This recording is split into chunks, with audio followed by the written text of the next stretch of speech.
রয়েছে ত্রয়োদশ জাতীয় সংসদ নির্বাচনের প্রচারণার নির্ধারিত সময়।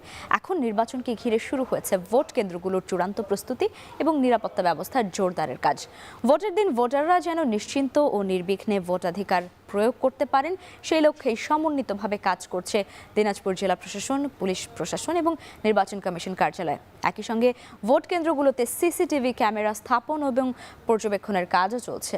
দিনাজপুর থেকে বিস্তারিত জানাতে যুক্ত হচ্ছেন কঙ্কন কর্মকার। কঙ্কন, একেবারে শেষ মুহূর্তের প্রচারণার খবর জানতে চাই আপনার কাছ থেকে। প্রচারণা কেমন দেখেছেন? আর যেমনটি বলছিলাম যে প্রচারণা শেষ করে এবার নির্বাচনের পালা, কেমন দেখছেন দিনাজপুরের পরিস্থিতি? সার্বিকভাবে জানান আমাদের।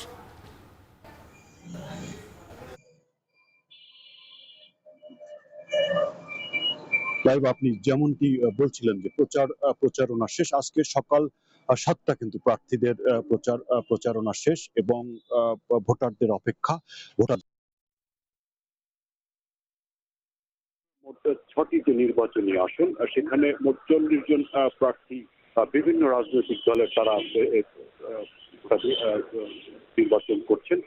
বিএনপির কিন্তু দিনাজপুরের যে 6টি আসন সবগুলোতেই তারা প্রার্থী আছে। জামাতেরও কিন্তু আপনি জানেন যে তাদের জামাত 11 দলীয় জোট, সেখানে জামাত 5টিতে এবং 1টিতে কিন্তু এনসিপি নির্বাচন করছে এবং জাতীয় পার্টি নির্বাচন করছে। দিনাজপুরে যদি বলি মোট ভোটার সংখ্যা 26,60,000, এর ভিতরে 13,31,000 কিন্তু মহিলা।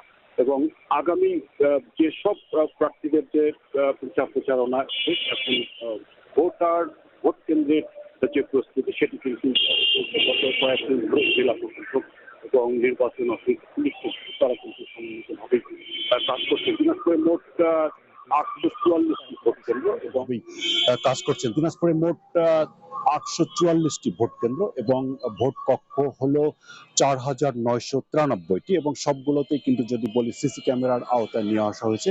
গতকালকে নির্বাচন কমিশনার অফিসের যে রিটার্নিং অফিসার, তার সাথে কথা বলছিলাম, তিনি বলছিলেন যে সবগুলো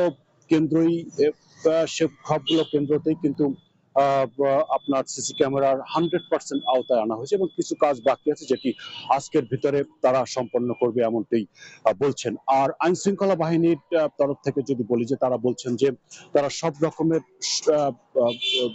মানে শান্তিপূর্ণ নির্বাচন করার জন্য সব ধরনের পদক্ষেপ তারা নিয়েছেন। এখন আপনার তারা আগামী 12ই ফেব্রুয়ারি যে ভোট, সেটির জন্য তারা অপেক্ষা করছে। এই ছিল। ধন্যবাদ কঙ্কন আপনাকে। দর্শক, দিনাজপুর থেকে যুক্ত ছিলেন কঙ্কন কর্মকার।